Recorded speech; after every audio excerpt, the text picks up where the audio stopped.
Okay, so let's move on to our final talk session about quantum space-time trade-off for sponge inversion by Joseph Carolan. Hello. Is this working? Yeah. Okay. Yeah. So I am Joseph Carolan, and I'm going to tell you guys about some work that's a merger of two papers on the archive.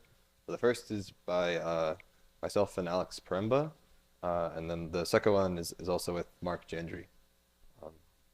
And so both of these papers are about quantum problems related to the sponge. So let me just set the stage a little bit.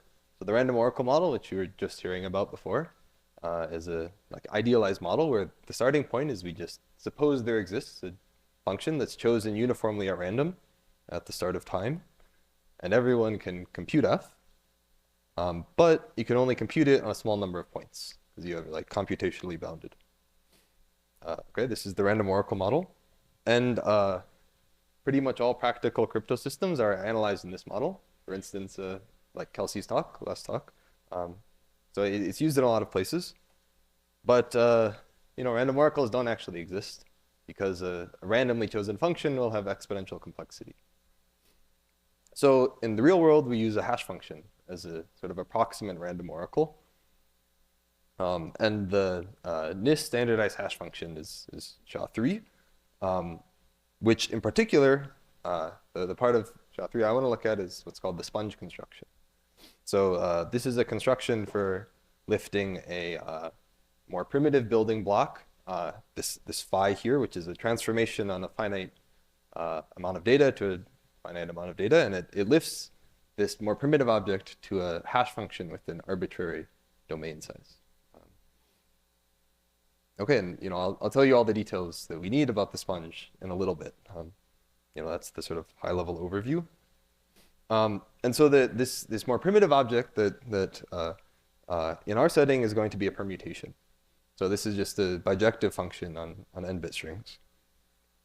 And in the setting of when you use the sponge to construct a hash function, this permutation is sort of published. Its circuit is out there, so people can evaluate the sponge. Evaluate the sponge. And in particular, if you have a quantum computer, you could write out an oracle that is queries in superposition these permutations. Okay, and importantly, you can query it in both directions, forwards and backwards. So yeah, we model our adversaries as having black box access to this permutation. And I think of this as we're sort of idealizing the building block of the sponge. So we're kind of going one step down in the abstraction hierarchy. We're not treating the whole thing as a random oracle, but we're treating the building block as ideal. Okay, and classically we know if in this model that I just told you about, the sponge is as good as a random oracle in a precise sense, but like in particular, it's one way, it's collision resistant, it sort of has everything you could hope for. But if you can quantumly query this permutation, like we don't know anything. And it's going to be true at the end of this talk. There's been a lot of progress recently that I'll tell you about. But I think it's a sort of important problem because the sponge is widely used in practice. Okay, and the problem here is fundamentally we just don't have good tools for analyzing permutation problems quantumly. So the sort of classic techniques are the adversary method and the polynomial method, which are sort of tailored towards worst case, and I don't think they've been successfully applied here. There's also maybe the biggest problem is we don't have an analog of Zhandry's compressed oracle that works for permutations. I think there's been quite a few attempts. So in this talk, I'll sort of tell you something we can do even without compressed permutation oracles. Okay, so that's the motivation, but I mostly want to talk about a much simpler to understand problem that hopefully will be suggestive of the sponge. But I think it's going to demonstrate our technique in a very understandable way. Then at the end, I'll connect it to the sponge and tell you what we show. But okay, so this problem, which is called double-sided zero search, was introduced by Dominique Unruh in recent years. And it asks you, so the same model where we have a random permutation, we can query it forwards and backwards. And we want to find a what's called a zero pair. So this is just an input-output pair that both end, their last half is all zeros. So it's some like sparse property of all strings. Okay, and intuitively, this is kind of, we're searching in fairly unstructured set. So, but I think the motivation for studying this is that it exhibits some of the, excuse me, exhibits some of the features that make studying the sponge hard, in particular the inverse queries to the permutation. Yeah, and you can see this quote by Unruh to this effect. But maybe you should think that sort of Grover search is the best you can hope to do here.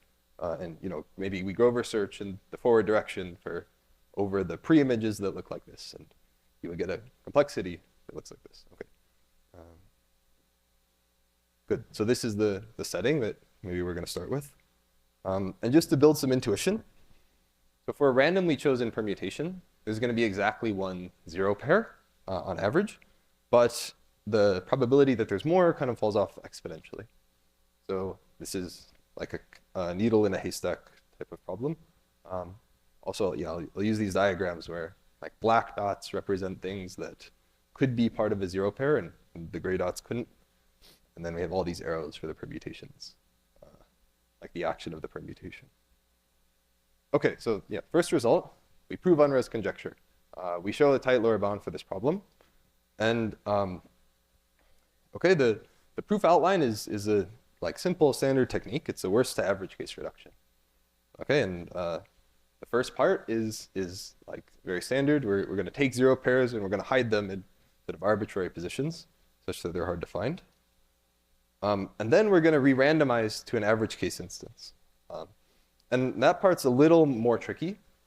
You could imagine the natural way to randomize a permutation is to just multiply it by another random permutation. But if you were to do that, you would lose all the structure of the zero pairs. What was a zero pair in the original permutation wouldn't be in the randomized version. So yeah, that maybe in my opinion is the more interesting step. Okay. But first, I'll just sort of tell you why the worst case is hard. So, like a trivial way, the worst case is hard is just that there might not even be zero pairs if we're just like flipping the last half of the bits in the permutation. But you can also come up with like more interesting examples of worst case hard instances where we start from this permutation that has no zero pairs in it, and like I suggested before, we just insert them at like arbitrarily chosen positions, sort of in an unstructured way. And we're going to do that just by not swapping the last n bits on those positions. Okay, and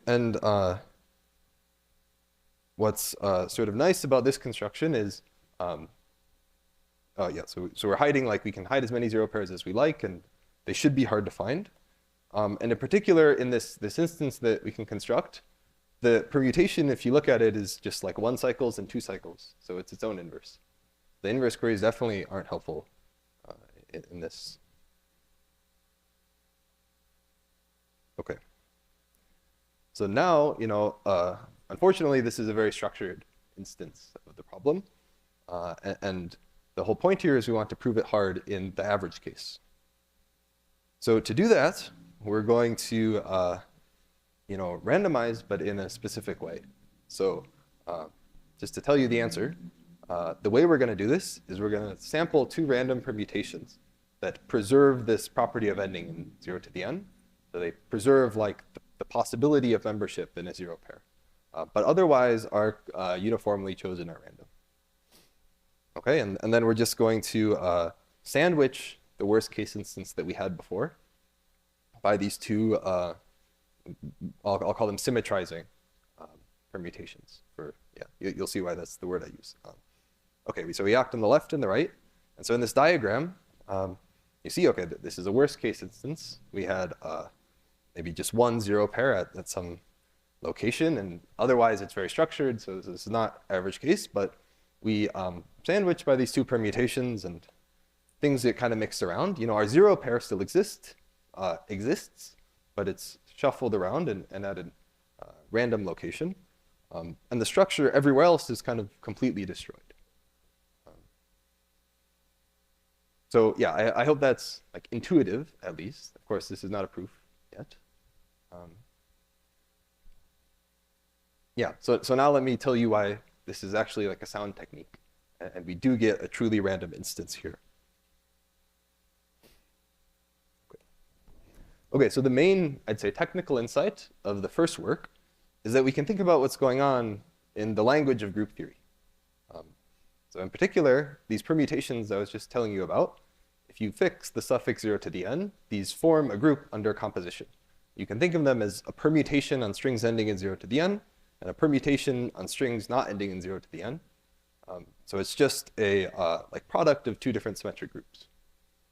Okay? And if you think about the double cosets that these two subgroups of the symmetric group, that they induce on the entire symmetric group, it turns out that those cosets are exactly the set of permutations that have a fixed number of zero pairs. Okay, so this subgroup kind of naturally corresponds to the problem of zero search. And then a lemma that we show in this paper is what I'm calling here the symmetrization lemma. So I think it kind of follows from the group theory literature, which is that if you take an element in a double coset and you sandwich it between two random elements of the left and right subgroups, then you're going to get a random element over the double coset. Yeah, I think this is kind of like an analog of like the very standard theorem that a random element in an abelian group times any fixed element of the abelian group is a random group element. So this is like a non-abelian analog and for double cosets. Okay. Yeah, so just to sort of recap, the way this proof worked is we found a worst case hard instance. So this like red stripe of like a tiny negligible fraction that's hard in the worst case. And then but in particular, we found like a worst case instance for that was transversal over all of the double cosets that correspond to zero search. And then we could symmetrize over these double cosets by sandwiching by these randomly chosen permutations. Okay. Yeah, and this is, I think, the main technique I wanted to tell you about for analyzing permutation problems. Okay, so I hope that's clear. Now let's like move back to the sponge, which is maybe the point of this talk. Oh yeah. Okay. Okay, I think the only thing we know how to analyze using this technique, at least the simplest thing to analyze, is the one-round sponge. So going back to this diagram I had, remember that phi is a permutation. So the one-round sponge is a way of building a fixed input length, fixed output length function out of a permutation. And the permutation, again, is invertible.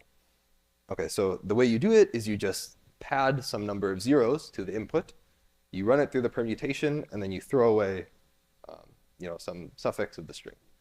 And you should think that all of these wires have to be big. Yeah, so I'll call the size of the top wire the rate r. So the function takes r bits to r bits, and then the leftover bits in the permutation is called the capacity. This is just the size of the wires on the bottom. Think of them as both large. If you want, think of them as both the same size. So when these are both large, then this is intuitively kind of a good. This is like a random function, because the inverse queries don't help because you'd have to hit this zero suffix, and that's probably not going to happen. Okay, so the result we prove is this notion called indifferentiability, which I'll tell you what it is, and maybe the idea that I want to convey is that a construction that's indifferentiable from, say, a random oracle is as good as a random oracle. So this is what I was talking about classically. So in particular, you can, for instance, something like a random oracle is one way. It's also collision resistant. So if the sponge were indifferentiable from a random oracle, we would immediately get that it's collision resistant and one way. Okay, and the formal definition is that we need to be able to simulate a permutation phi that's consistent with a random oracle just by making queries to the random oracle. Okay, yeah, and maybe I don't want you to get too lost in the definition. I assume you either know it or don't care. So I'll just sort of tell you the intuition of how our technique applies to the sponge. So yeah, we give in the second work a proof of a certain kind of indifferentiability using the symmetrization technique. And it follows the exact same template. So yeah, basically we want to hide now a random function rather than just some number of zero pairs. It's a more complicated object. We want to stick it inside a permutation and then re-randomize. Okay, so on the last slide, I keep thinking about the wires being the same size. I want to tell you how you hide a function inside a permutation. So it's quite simple. We just call the random function maybe into the bottom capacity wire. Then we swap the two wires. Okay, this is a permutation on the two input strings, because this is a unitary that maintains the computational basis. Okay, and it also has the key property that the sponge hash of this permutation is the function h that we hid inside of the permutation. Okay, so this is like the worst case instance, that little red stripe. Of course, if I said this, okay, this is a permutation consistent with the hash, clearly it's not a random permutation. The input always ends up on the bottom wire. That doesn't happen in a random permutation. Okay, so this is where we use the symmetrization from before. And so this, I think I'll have to punt the details to the paper. But yeah, we find two different subgroups now, H and K, such that their double cosets of the entire symmetric group correspond directly with the sponge hash function. So these two groups kind of completely characterize the one-round sponge, such that sandwiching any fixed instance preserves the sponge hash of the permutation, but otherwise re-randomizes it. Okay, so again, it's the same exact cartoon of what happened. We took a random function, we stuck it inside the permutation, and this gave us like one sort of hard instance, or an instance that had the property we wanted, which was consistency with the hash function.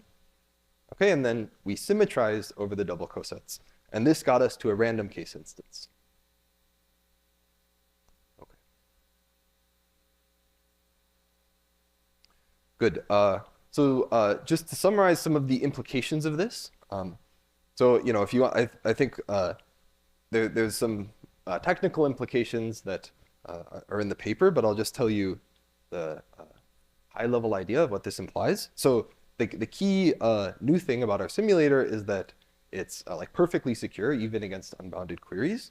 And as far as we know, even classically, the prior work needs some sort of query lower bound. So using some of the other tools that we introduced that I won't go into, we can capture not only adversaries that make online queries, but also adversaries that have like a very inefficient pre-computation phase and then get some advice about the permutation. And we can get like a host of classical and quantum lower bounds.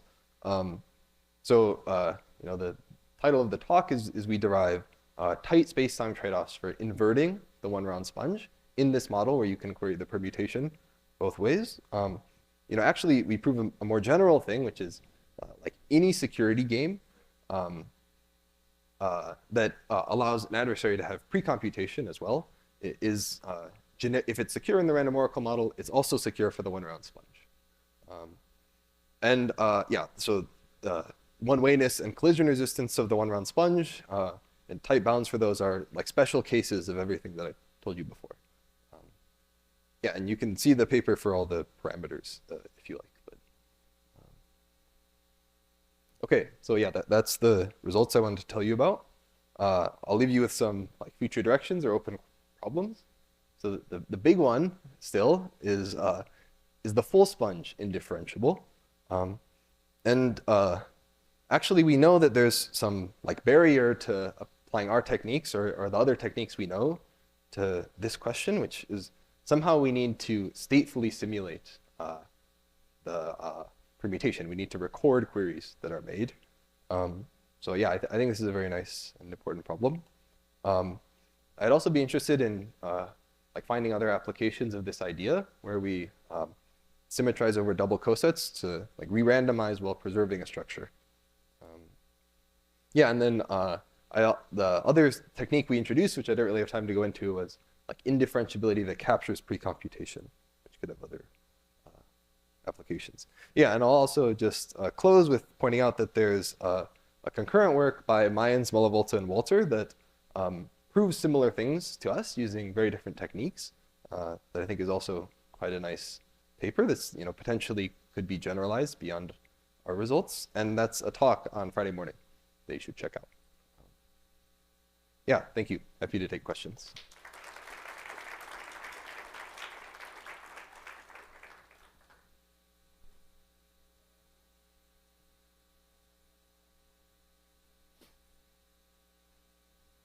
Thanks a lot for the nice talk.